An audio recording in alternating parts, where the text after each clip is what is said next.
Hey, everybody. My name is Mariano. That sexy guy over there is Brent. He told me to call him that. You are listening to the Dog Trainers Podcast. So today we are going to be going over structure. It's something that people tend to have a hard time with, either because they're not quite sure what it means or what it looks like in practice, or maybe they feel bad implementing structure altogether. So we'll be getting into what it is, how you can benefit from it, what you should be doing. Stick around. Welcome to the Dog Trainers Podcast, a podcast created by dog trainers, for dog trainers, or anyone who's ever fallen in love with man's best friend. Please join us in episode 4 as we discuss the importance of structure, what it is, and how to implement it in your home with your dog. Welcome back, everybody. This is Brent Labrada with the Dog Trainers Podcast. We want to welcome you guys back to our third episode, which is revolving all around the ideas and concept of structure with our dogs. Now, as a dog trainer and a dog owner, the idea of structure was pretty vague when I first started, right? We knew that it had something to do with schedules and routines and certain practices that needed to be put into place.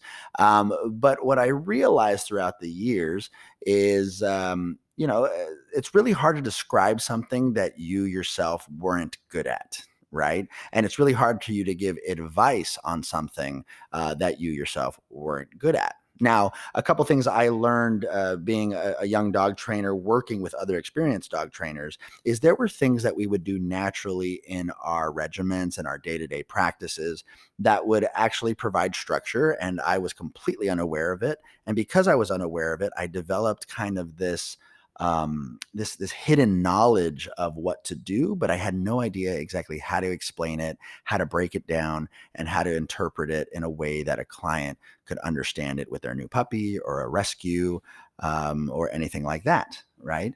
And so today, what our hopes are for any new dog trainers listening, old dog trainers that are having a hard time explaining this, or just people who are suffering with maybe not being able to implement proper structure. We want to really break down to you guys what it means from our perspective. And we hope that today's episode is really useful for you. All right. So Mariano, when you're dealing with clients, what kind of things do you run into in regards to structure? I run into a few different things. So you find the client who hears you and they want to be on board with what you're saying, but they don't quite know what structure is. And so they'll either work on stuff and only kind of take it for face value. So it'll be like, yeah, I crate my dog, I heal my dog, I do obedience throughout the day and I exercise him, but he's been good. And a lot of times they'll kind of slack a little and then the dog will start reverting backwards and they're like, I don't know what happened. And we have to find out by asking questions that, I mean, I guess I haven't been crating him when I wasn't home, so he has had Right. time to bark at people. Or, and then there's the other type of owner who just feels bad and they kind of assume that structure is limiting. It's like prison. It's not something that they really feel like they want to do or that they should have to do. Right, right. And I guess what would you say is like the number one cause that people fall off of the structure, or maybe don't continue to provide structure?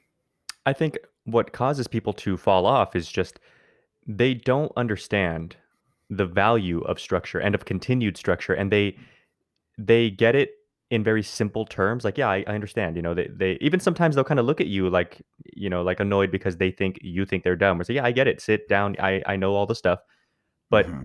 it's really the magic is in helping them understand that over time, it's a transformative thing. If you're teaching a dog how to sit, how to lay down, how to be patient, how to be focused, the dog learns other things along the way. And a quick example that I like to give is my little brother. So my little brother, when I was still living at home, he was 17, and I would go to the gym really early in the day just because I'd like to start my day with the gym. And Hmm. so he came to me one day and was like, it was really early, like before school, even like 4 or 5 ish. So he came Hmm. to me one day and was like, "Hey, can I start going with you?" And I said, "Sure." And so I get up in the morning, I go to his room. He's already awake, ready to go. He's excited. First day with Big Brother in the gym, and we go and we work out. Nice. He's You know, motivated, super motivated. yeah, but a couple days in, I go wake him up like the third day and he's still asleep. Yeah. And I'm like, "Come on, man, get up." He gets up, we go. Fourth day, "Come on, man, get up." He doesn't want to go. And I made Right. him go. And the thing is, I don't care how strong he is, what he looks like. But he said he wanted to go. I don't care how strong his bench press is. But the thing is, it's not workouts that I am interested in. It's teaching him the importance of being punctual, of sticking to your word, of making sure that you set aside, things like, I think I'm tired or whatever the case to get the job done. There are Right. lessons that you learn kind of by proxy when you're teaching obedience. A dog knows how to sit. You can teach a dog how to sit in like a few lessons. But to Right. really get them to understand it is, will the dog hold the sit even when there's like another dog walking by, or even when the mailman comes to the door? It's Right. sit and patience, and then it's sit and focus, and then it's these other things. And people don't quite understand how structure can slowly kind of encompass a dog's well-being and just take it to another place. Right, totally. And so kind of what I'm picking up from you, you're saying that certain regiments and certain activities and certain practices in regards to structure, they have kind of indirect benefits and indirect effects on the overall psychology and behavior of a dog, as they do with people, right? As they totally do with people. And one thing that I kind of relate to is, we call it adulting, right? I remember I don't being think. adulting. And I remember being just a younger kid, in my early 20s. And, we kind of lived our life doing as we wanted, stay up late. I remember going to bed at 2 in the morning and then having work at 6:30 in the morning. Right. So, back then we could do stuff like that. But over time, what happens is you start seeing how the lack of structure in your own personal life can actually affect your mental states, your mood, how you can be fatigued more easily. You don't perform well at work. And so there's kind of like just simply by going to bed on time, making certain sacrifices for, certain things that I wanted to do, even though I wanted to do them, I didn't necessarily, I had to tell myself, you can't do that right now because your job, your reputation, whatever it is that I found to be more important had to actually prevail in those Right. circumstances, And I think right? a quick note that, before you continue is just when you say making sacrifices, we're always sacrificing something. There's always a Right. decision. But the key is with structure, in any sort of context, dogs, people, you have to sacrifice the thing that needs to go away anyway. Right. Right. So like choosing not to eat that cheesecake is still a choice. You're still sacrificing I guess, the short term pleasure of it. But Right. I'm still working on that one, by the way. So, yeah, well, it's all about choosing the thing that benefits you, that truly benefits you. So it's not true. really a sacrifice. True. Yeah, I totally agree with you. And so, this is a dog training podcast, and people might be wondering, why the hell are you talking about a human experience? Like, we all know adulting, we all know regiments, we all know schedules, and what we're really trying to get to is we want everybody to relate to this experience, because if it works for us, then you guys totally will get by the end of this podcast why it works for dogs, Right. right? Um, so keep listening and take some notes if you guys want, because let's go ahead and start diving into it. Okay, Okay.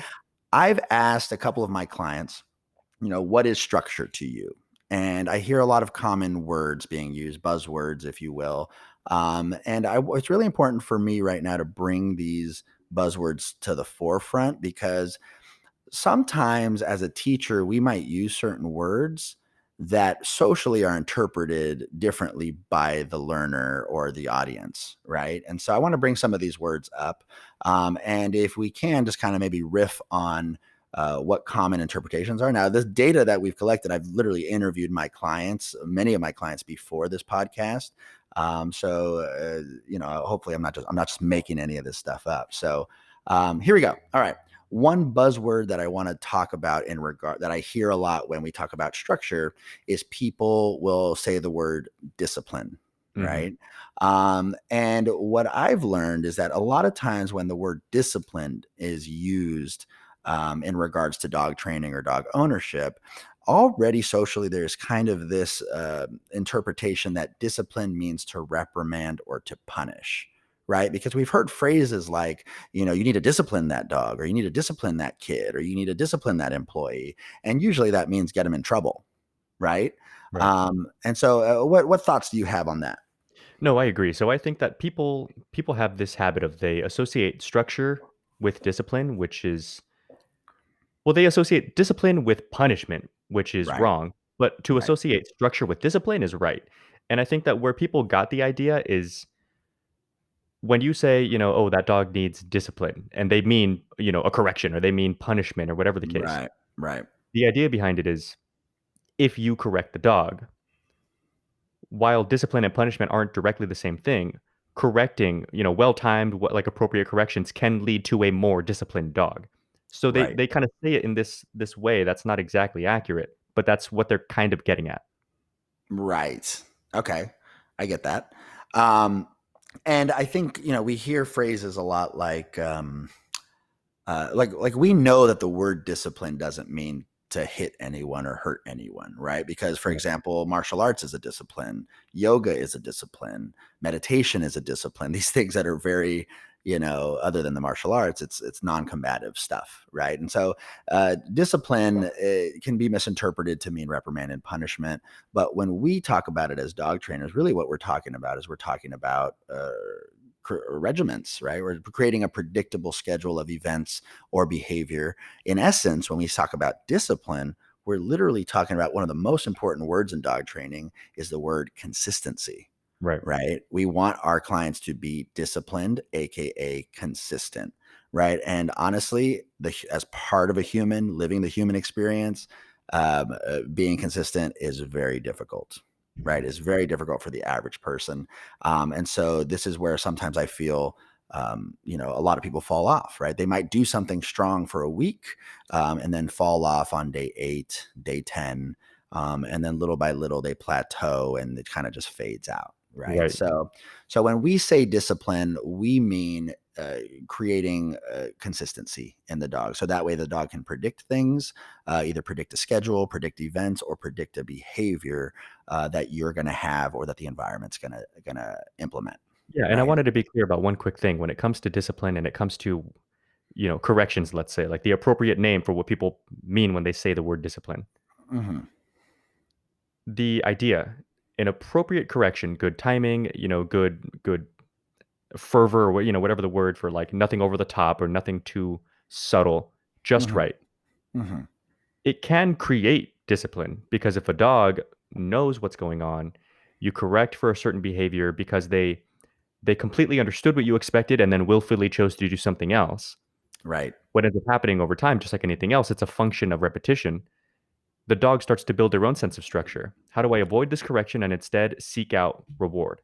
Yeah, and That's discipline. whether it's a correction or just opposition, right? Like my owner will always say get off the counter, or my owner will always, make me sit at the front door as a habit, right? So Right. discipline is one of those words that if dog trainers use it, they don't mean to punish or reprimand your dog.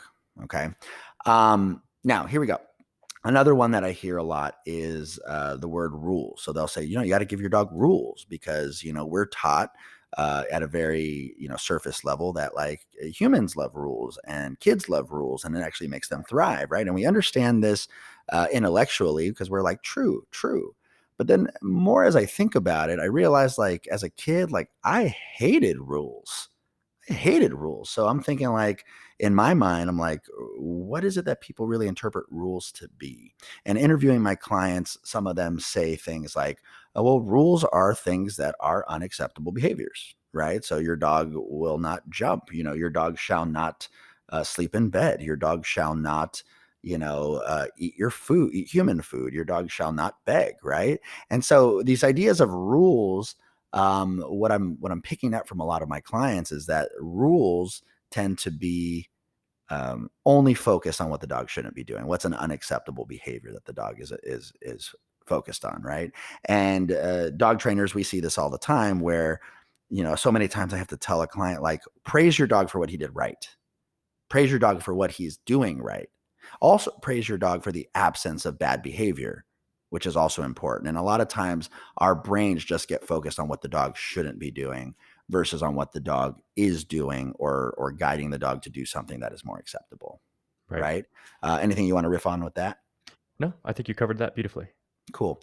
Now, when dog trainers talk about rules, there's going to be two paradigms, right? Yes, rules are going to be things that are unacceptable behavior. So we need to make sure we're constantly putting a block or opposition in areas that we know the dog can't indulge in eating a sock or the dog can't kill the cat, right? We have to have rules, right?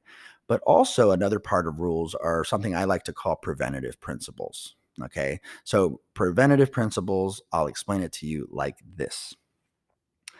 A lot of my clients, they come to me and they go, Brent, okay, training's great, awesome, but just want to know, what command do I use when the dog is in a fight with another dog, right? Like the dog's already over the edge. Right, right. Or one that's more common is like, what command do I use to tell my dog to not steal food off the counter?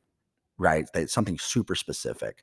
And they want a very crystal clear command like off, and they want they want that to be an automatic response. And the problem is that if your dog finds the opportunity to jump on your counter when no one's looking because there's a juicy steak on there, a young puppy, an untrained dog is going to go for it, right? If they have a really high food drive, right? And so a preventative principle is a rule that's put in place to prevent the dog from failing, right? So what I'll tell people is I'll tell them, unfortunately, there isn't a command for that. However, if you teach your dog to not be in the kitchen when food is out, you will never run into that circumstance, right? Some Right. people will also ask questions like, how do I get my dog to start bolting out the front door? Well, there are certain preventative principles that we need to put into place as very firm rules that the family also needs to be disciplined in. So that way the dog knows what to do before the ability to make the wrong decision was ever presented to them. Right. And so, one second. All right. Does that make sense? Yeah, yeah, yeah. It's basically, a big one for people is my dog jumps on guests when they come to the house, and then, place command is a great one. Put your dog in Yeah. place. That's a preventative principle. He can't jump without first breaking place. 100%. 100%. All right. Um, what's another one? What's another word that we hear a lot, Mariano? In terms of structure, Yeah. obedience.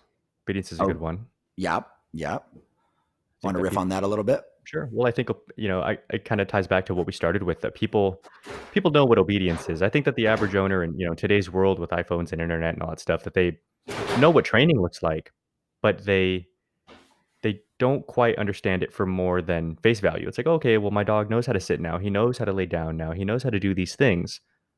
When the real magic of obedience, again, is in the in the continued work. It's building repetition. It's building habits. Habit forming is a huge aspect of structure. Right. Right. And a lot of things that I see in obedience, as you mentioned, like people kind of look at the surface value of obedience, right? I'll get phone calls all the time where people will be like, "Hi, I'm just calling about dog training." And they preface the whole conversation where they say, my dog is really sweet. He's really Right. great. We've had him for 3 years and he's really amazing and super affectionate and he's really obedient and he rolls over, he gives paw, he like shakes, and he's like a really good listener. And then I'll ask them and I'll say, so what's the problem? And they'll go, well, he bites people. Right. My dog is aggressive, or my dog Right. lunges at other dogs. Right. Right. He can't stop murdering children. But other than that, he's yeah. He can't stop murdering or chasing skateboarders. Right. And so what we kind of see is we kind of see again this confusion or like this misinterpretation of what obedience is. So let's go ahead and break down for the audience when a dog trainer says obedience versus when a dog owner thinks their dog is obedient, what we're really talking about. Yeah. Okay. So what I like to break it down in is I like to break it down into three phases, right? Obedience has stages to it. Okay. We call one the shaping. So like we shape a behavior that we want, or we develop it, that we develop the skill. That's stage number one. Stage number two is where we condition that skill to be called upon at any time. Right. So all of a sudden, my dog's running around, and while he's in the middle of a distraction, I say, come. And the dog has to learn to do that immediately when there's distraction. Or if I tell the dog to all of a sudden lay down and stay, I want to make sure that I can call upon that at any time and demand that. And the only way we get there is through repetition, repetition, repetition, Right. and reminder and guidance and reward, right? Reminder, guidance, and reward. And then the third stage is actually where the dog can do it as a job. right? Where the dog does the behavior either automatically or is almost anticipating what you're going to ask at any given time. And to us, this is what obedience training is. We're trying to teach our dog a skill. We're trying to develop that skill to be so strong that it works around distractions. And then we also want to develop that even further, where the dog now takes that skill that we developed and he takes it as a responsibility in the context that we've trained him to do it. Right. Right. And this is how people who are able to do like competitions, right? And they're able to do competition work with, 2,000 people in the audience. This is how police dogs are able to, hone in on the target, even though there's gunfire and helicopters and all these things going on, because the dog has been practiced and regimented and disciplined in these environments to be able to perform that behavior. Right. And Right. what I'm seeing a lot is people are just taking obedience commands for face value. In essence, they're just kind of taking them as a trick. My dog can do a trick, but my dog doesn't listen to me. Can I give a quick I don't wanna get too off base here, Mhm. but, my jujitsu instructor, he does a podcast, and it mostly has to do with jujitsu, and one of my favorite episodes of his was his very last one, and it was to compete or not to compete, Mhm. and I'm not suggesting necessarily that you compete in obedience with your dog, but the message was this: the phases are all the same. There's shaping in when you're learning a new skill or learning a new guard or a new type of thing, there's a really slow, really, intricate shaping moment where the instructor rather, they sit with you and they make sure that you know every little hand placement and you do everything and it's super slow. This is not live action. Right. Then there's then there's like the expectation. There's drilling. Now that we know, now we're gonna roll actively and I'm trying to do it while this guy's trying to avoid it and we're going Right. at it. But an interesting thing is active rolling, even though it's full on rounds, it's very different than competition. Right. And the thing about competition is while you don't have to do it to get benefit from jujitsu, if you want to get the absolute utmost benefit, meaning more than just what you learn on the mats, jujitsu does crazy things for you all throughout your life.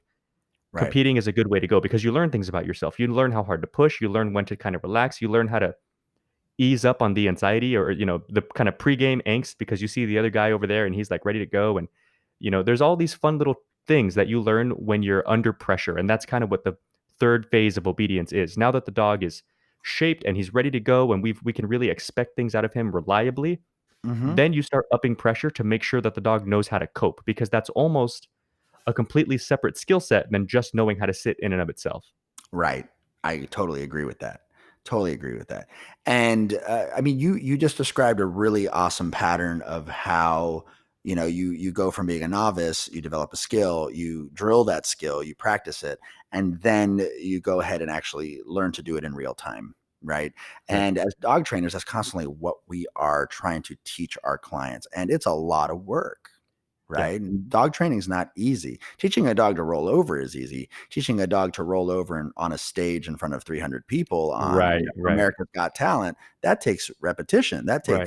takes skill. That It's takes almost not even the practice. same thing. Not even, right? I was watching John Wick Part 3, and you guys all know, if you guys watch John Wick Part 3, you totally know that Belgian Malinois scene. Those dogs were years and years of training. Yeah. So anyways, I don't want to get off topic because I love that movie. But Yeah, um, Halle Berry had to go through all kinds of training just to handle the dogs. yeah, yeah, exactly, and just to be able to speak that language and to talk fluently Mm, and et cetera, right? It's really cool.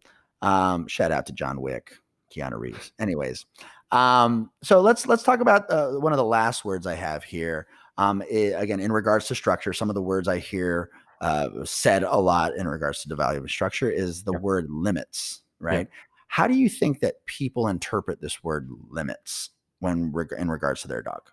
They think of everything that they can't do.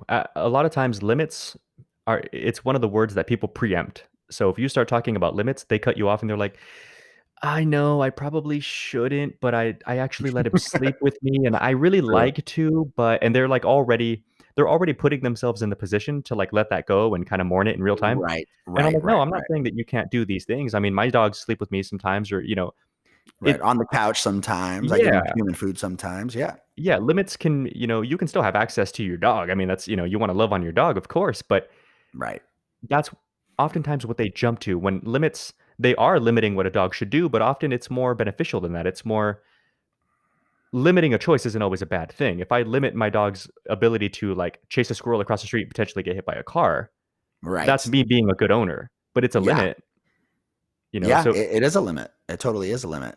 And so a lot of, and again, I can't hold it completely against owners because I've also had clients that tell me, I just called a dog trainer, and the dog trainer said that I can't pet my dog. right, I can't feed my dog. Normally I'm not allowed to, look at my dog when I walk into the house. And, they pretty much are told like, hey, treat your dog like he is nothing. right, Right. And so I can totally understand how maybe a perspective is skewed, especially if an owner's had this experience with a dog trainer before. And, that's their philosophy. And I totally understand that philosophy. It's kind of a very dominant based, break them down to build them back up type of philosophy. The reality of it is a human, a loving dog loving human is always going to feel really uncomfortable with that. Right. right, In some way, shape, or form. So it's very easy for them to look at this as what we're depriving our dogs of. We're depriving our dogs of love. We're depriving our dogs of food, attention, affection, space, all of these things. And so this is why we see a lot of people already kind of put their guard up when we start saying you got to put limits on this or that or this or that. Because also sometimes people live vicariously through their dogs, right? People think that freedom is fun and what everyone would want. And dogs. No one loves anything more than seeing their dog run free. And I totally get that. But right. even that needs to have a limit because if you have a dog that runs around all over the goddamn place, I guarantee you won't be able to stop them. Yeah, well, freedom Right. is fun. They're not wrong. It's just freedom is only fun when everybody plays by a certain set of rules. So freedom is actually a very delicate thing in the Hmm. dog world and the human world, I guess too. But in the dog world, I mean, it's great to have dogs at a dog park and they're free, but there are Hmm. rules. Yeah. There's no fighting, there is no this, there is no humping, there is no that. And so, Yep. Yep. there are still rules to adhere to, and that's the way to make everybody, equally free. It's like its own complicated little subtopic, but I don't knock people for assuming the limit. The reason why I bring that up the way that I did is because when we consider, younger dog trainers or, people who may be listening to this who could kind of benefit from that assumption, because I'm sure people listening will kind of jump to that assumption too. It's good to know where clients tend to go with it so that you can start to develop your workaround of like, no, no, no, it's not this. Like, listen, I totally understand where you're coming from. Hmm. However, I want to assure you, I sleep with my dogs too. I do these things too. As long as you can keep structure in place everywhere else, you Right. can have, the dog can still have freedom, but there are Right. still rules, but the rules don't necessarily have to be on the bed. Right, right. It doesn't have to be the expectation from the dog, you Right. know? Yeah, I always tell people, I said, "My dog's on the couch, my dog sleeps on bed, but the only difference is if I tell my dog to get off and go to his crate, he'll do it on Exactly. command." Exactly. That's the only difference. Right. So, let's go into a little bit of what dog trainers really mean when we talk about limits. Because this might help open your eyes up to please understand that it's not depriving your dog of something, but what it is we're shaping the dog's character. And how we do that. So, the definition that have for limits is how far we allow our dogs to go physically, mentally, and emotionally as a dog. Right. And Right. so our job is to really guide them. And we look at children, right? An example of physical boundary that we would use with children that we also use with dogs is parameters like where they can be at any given time, right? Right. I Right. need you to be home at this time. I need you can't leave your room because you're grounded, whatever it is. If we can't set limits on the dog, then it's going to be hard. So, a couple common dog limits, physical dog limits that we have to set is sometimes where they can be in the house, how far they can go on the leash. Are they allowed to pull on the leash? Are they allowed to jump and invade personal space? What else? If you think of any, please just jump in. Well, you gave a perfect one earlier. If there's food out, dogs are not allowed in the kitchen. Yeah, yeah, that's a kind of controlling that whole space, right? So these physical things the limits that we put on dogs actually directly and indirectly affect their mental and emotional states, Right. right? And so this is so funny because it's we've we've all been introduced to mental health, and me personally, I go to therapy, and a lot of my friends go to therapy, and we've been introduced to cognitive behavioral therapy, CBT therapy, and I think one of the best breakdowns I was ever given of cognitive behavioral therapy was understand when it was introduced to me, it was knowing that your physical behavior affects your mental and emotional behavior, and how altogether the physical, the mental, and emotional all work together like a triangle. And by being able to maybe adjust your focus, your mental state, it will affect your feelings and your physical behavior. By being able to adjust your physical behavior, it'll affect your mental and emotional states. Right. And so it's really cool when you kind of see this triangle and how it all works together, because when it was described to me and my friend was telling me the type of therapy she was going through and the assignments she had and the things she had to do, I was thinking in my head, I was like, that's freaking dog training. Right. That's what we do with dogs all the time. It's That's funny. how, It's just routine building. yeah, Period. It's yeah. structure. I think it's just a lost art in today's world. Mhm, mhm, and it's so interesting because there's so many parallels between the human experience and the dog experience, and yes, I understand we're 2 very separate species, but you guys gotta remember, we brought domesticated dogs into the human world 33,000 years ago, and they have to learn to deal with us Right. and deal with the world that we've constructed with them, so we have these very, very high expectations for these dogs to be calm and balanced and relaxed and not aggressive and all these things. But even humans have trouble with that stuff. Right. Right. So I want to go back to, for those of you listening, and hopefully you guys can make that connection, because this is ultimately what we're doing with dogs. So physical limits is in essence just changing the dog's physical behavior. Right. How would you describe mental limits? Changing the dog's mental behavior. What are they focusing on? How Mhm. aroused are you allowing them to be, or how much are you arousing them if they're relaxing and you throw a ball? Right. It's just a matter of learning how to have that reliable sort of handle to which you can manipulate a dog's mental state. Yep. And so in essence, it's like telling the dog, or like allowing the dog, telling the dog what they can focus on and how long they can focus on it for. Right. Because especially we get the big calls for dogs who are obsessive over something. Right. My dog keeps, I don't know, hunting the cat, or is crazy about squirrels, or, won't stop staring at me while I'm eating and he's drooling all over the place. So Right. mentally, if we can change that dog's focus, that that mental shift that we create, we change the dog's physical behavior and emotional state. Right. I Right. think a lot of mental adjusting has to do with priority reorganizing. So, Right. we've talked before about when you have a dog that either chases a cat or, is sitting there salivating because of food. These are all things that nobody necessarily has to teach a dog in order for them to know that they want to be engaged in it. Right. And it's possible that a dog can chase a million cats in his lifetime and never catch one. And Right. yet he'll never lose motivation. It doesn't matter that his hit rate is 0 It's because like it's like Wile E. Coyote and the yeah, Roadrunner. and the Roadrunner. Does he ever? No, he never catches Roadrunner. But, Only on Family Guy. On Family Guy, he caught him. oh, But those that those jerks. Um, but yeah, so the thing is, it's a self-reinforcing behavior. The dog naturally loves it, even on a chemical level. The dog naturally, literally loves it. And Mhm. so when you start giving mental structure, when you start dictating what the dog can focus on, and through obedience, through physical structure, you can start having more mental control. And what Right. I mean by that is dogs love chasing cats naturally. Dogs Mhm. don't love laying down naturally. They don't hate it, they don't dislike it, but they don't love it.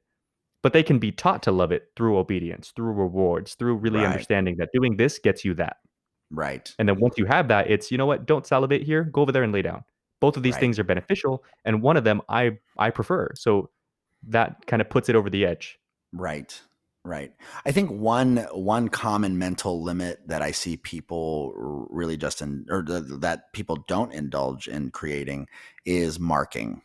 Right. Mm, I would say about 80%, maybe 75% of the clients that I teach leash training to, their dogs are savage markers on the walk. Like literally, yeah, they come out the front door, they pee on that bush, then they cut a 45-degree angle to the next bush, then the tree. And these dogs are constantly obsessed with marking.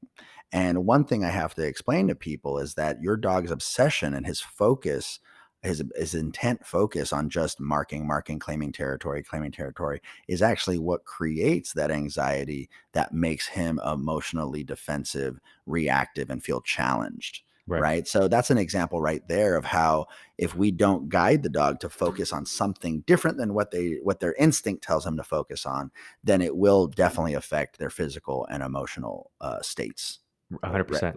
regularly. I think Right. a really easy way to put it to people is try to eliminate as many positive feedback loops as you can. And a positive feedback loop is something that will automatically reinforce itself and just go on forever and ever and ever. If the dog can Right. mark, I don't care how many times, there will always be the next dog on the next walk. And so he'll never Mhm. be done. And so Yeah. it's just going to add fuel to the fire and it won't ever stop. Right. And let's give people just a separate example of what a positive, what'd you say? Sorry, I lost terminology. A positive, Positive sorry, positive a feedback positive loop feedback loop. is something that Positive keeps feedback loop. itself going. Yes. So let's talk. I know what it is. I just forgot what you said. Positive feedback loop. Okay. So for example, like the mailman, right? Why do Right. dogs hate the mailman? I'll Right. tell you exactly why the dogs hate the mailman. A strange man comes to the front of your house every day. Now, it usually starts in adolescence. Your dog sees this strange man out of the window or coming to the front door where the mailbox is. He gets nervous and he barks for the first time. That dog barks, and the mailman puts the mail in the slot. And in the dog's eyes, the mailman runs away from him. Right. So what happens is the dog goes, phew, that threat I scared him away. He's never coming back again. And then guess what happens the next day? The mailman comes right back up to your mailbox, drops the mail. Your dog goes, the guy's back again. He barks 3 times, 4 times. Then again the next day, then he goes, this motherfucker keeps coming back to this freaking house. I got to keep my eye on this guy. I actually have to be on the lookout for him. Right. And it's this loop that happens. The mailman comes, the dog barks, scares him away. This is a positive feedback loop. This is where bad behaviors can continue to turn into a cycle over and over and over and over and over, just like chasing the squirrel, just like marking. There's all these little things that happen because they are naturally reinforcing to the dog. Right. It becomes an obsession.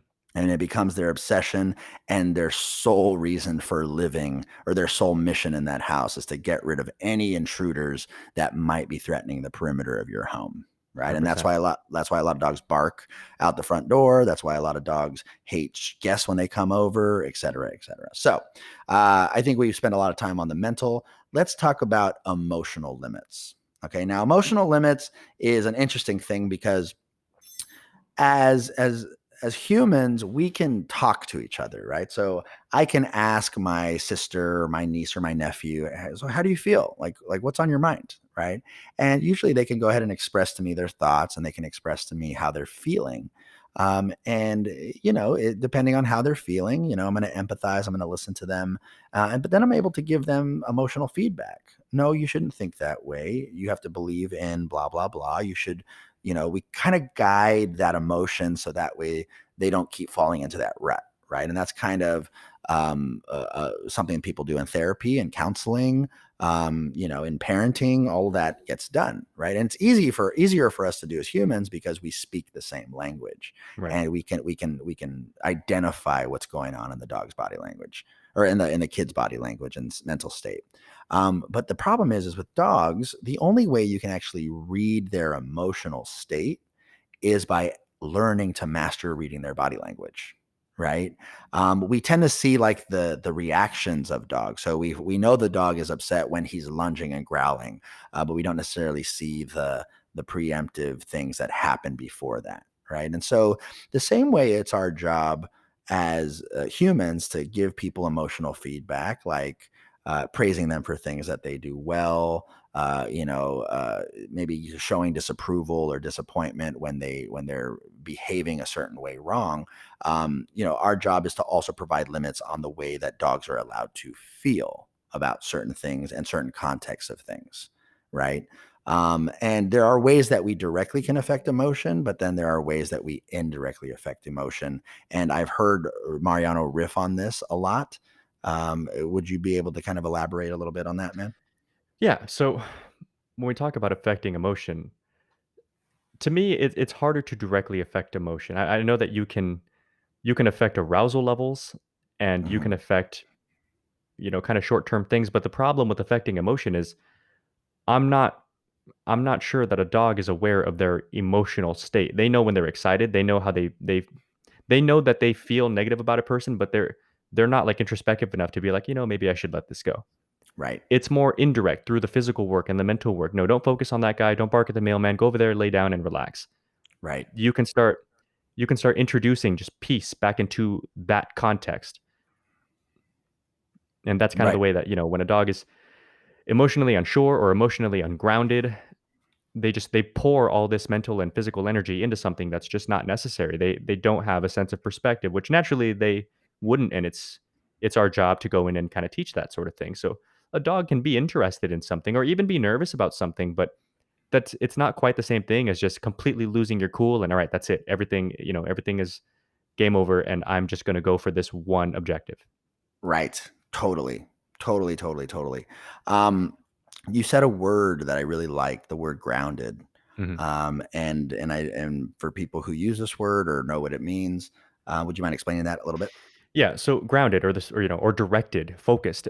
A dog, a really high energy dog, I think of like Malinois, border collies, shepherds, dogs that are really uppity and highly trainable, but they're also antsy and they have these kind of, these classic issues, I guess that, to put a word to it that people tend to struggle with. And the problem is it's not necessarily a matter of trying to take this really high energy dog and lower that energy or lessen it.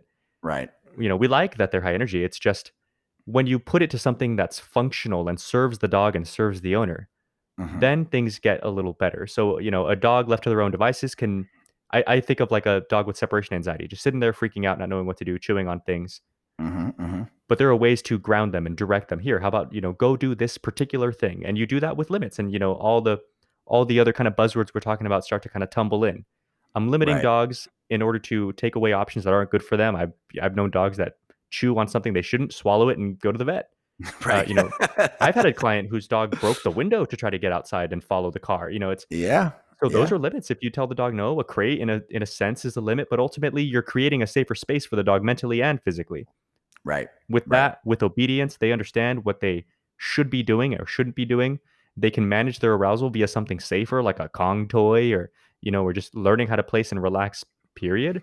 Right. And Just that's developing that skill as a muscle, you know? exactly, it's just kinda like a live wire that you plug into something. The Right. energy can be there, but just make sure that it's going in a direction that's conducive and that's helpful. Right. Right. And I want to, I think you bring up a good point, and I think this is something worth talking about right now. Um, the difference between stimulating the mind and grounding the mind. Yeah, Right. And I hear this a lot with people who are really trying to get their dog under control. And, you guys work really, really hard. And I actually enjoy clients like this because I'm actually able to tell them the work that you're doing is too much. And if you just focused on certain avenues of what I'm guiding you through, you won't have to work so much. So let me explain this theory, right? A lot of people think, especially young working dogs, German Shepherd pointers, Malinois, as you mentioned before, people think that there's this battery of energy that dogs have, right? And your agenda, they think that your agenda should be every day drain that battery to as close to zero as you possibly can, in fear of that if you don't drain that battery, that leftover energy is going to roll over into the next day. right, Right. And so they feel like, oh man, my dog just chewed up the whole couch. And I think it was because I forgot to walk him this morning. Right. And or they'll say, oh, my dog's acting out today because I forgot to hike him yesterday. Right. And the funny thing is that when I asked them, I said, "Why do you do all this stuff?" They're like, "Well, because I have to keep his brain stimulated. I got to give him something to do, you know." And so when I asked them about the walks, I said, "So how are the walks? Like, tell me about how you guys go about your walks." They're like, "Well, we go for like an hour and a half, 2 hours, and you know what's crazy? Like, he's tired at the end of the walk, but then 20 minutes later, he's like back to normal, and Mhm. he's still stimulated, right?"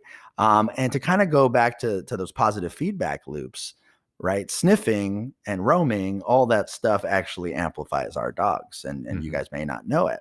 So the reason why a working dog like a German Shorthair Pointer can walk for an hour and a half and track things is because guess what? That's what they were bred to do. Right. And if we don't ground that dog into focusing on something like healing or paying attention or calming themselves down, then unfortunately what ends up happening, the dog actually gets overstimulated, right? And can be so stimulated. And so a lot of times people will also say, like, you know, I need to stimulate my dog's brain because this is what their dog trainer has recommended for them to do. So they go, you know what, my dog is really aggressive towards other dogs. And they said, I need to stimulate his brain. So what I'm going to do is I'm going to sign him up for agility. Right. Right. And we all know what happens at agility class when that happens. Right.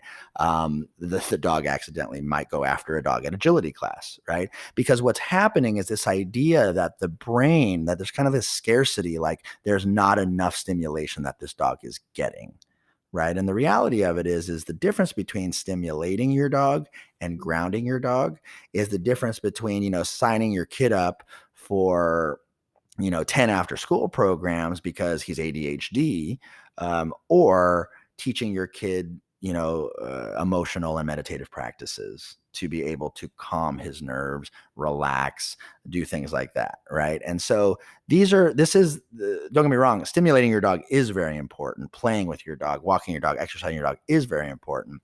But what we see that it happens excessively, and the grounding of our dogs, which involve the development of structure and discipline and obedience and rules, right? That is ultimately what gets our dogs to chill and calm down and be the loving family member that we want. Yeah, I want to be super clear. It's not an either or scenario. If you have a dog that's very energetic, yes, exercise them. It's very good for them, but it's not a substitute for grounding, for structure, mental Right. structure. And so Right. what ends up happening, I just dealt with this the other day, twice actually in one day, is same scenario. Really high energy dog. It was a border collie coonhound mix, super high energy dog. Mm-hmm. And they walk him and he's, same thing. He's really sweet. He's this and that, but he lunges and he's going after every cat he sees, goes after every dog behind a fence that tries to bark at him, doesn't like people coming over to the house, definitely had some issues. Mm-hmm. And so they're like, well, we tried to walk him like 2 miles twice a day. The mom currently isn't working, so they have the time and they're, Right. they're really pouring it in. And I try to explain to them, it's good that you do that. And I'm really proud of you for being such a devoted owner. And I'd love to see it. Right. But while you don't necessarily need to stop, it's not going to fix your problem. Right. All you're doing when you take a dog with these sorts of, kind of quirks to their personality and walk him for that long is you're taking this dog and still keeping his issues and making him worse and giving the dog excellent cardio with which to continue to do these things. Then the 2 miles turn to 3 miles, turn to 4 miles. Yeah, the old adage of like, I got a baby tiger and every time he growled at me, I fed him and pretty soon he was giant and now he's growling at me. So, Yeah, right. so I like that. so it's that's essentially what ends up happening. So yes, Yeah. exercise your dog. It's very vital, but it's not a substitute for structure. And I just wanted to clarify Right. one quick thing. When you talk about the ADHD kid, Hmm. the you say like putting him into a sport versus meditation. Either one of those is grounding. So Right. it's I look at it more as like the kid who can't stop hitting other kids. Right. I- You can you can put him to a sport and think that maybe he's just overly energetic and stuff like that. And maybe that is some of it. But at the end of the day, no matter how exercised the kid is, Hmm. you still have to teach them there is no hitting. Right. Right. Right. No, that's 100%. I agree with that. So ultimately, what we really want to break down to everybody is that structure is intended to affect the dog's physical behavior, the dog's mental states, and the dog's emotional states, right? And this is ultimately why dog trainers are such huge advocates of structure, because I want you guys to think about confidence. I want you to think about safety and security. And I want you to put yourself in a memory of someone who makes you feel so safe, so secure, who you trust, who you feel so confident about. And I want you guys to really think about that relationship and really just hone into that. And I want you guys to think, why do I love this person? Why do I respect this person? Why does this person make me feel so safe? And I guarantee you it has something to do with the way that the relationship is structured. Okay. Usually, people who are inconsistent, we lose trust in.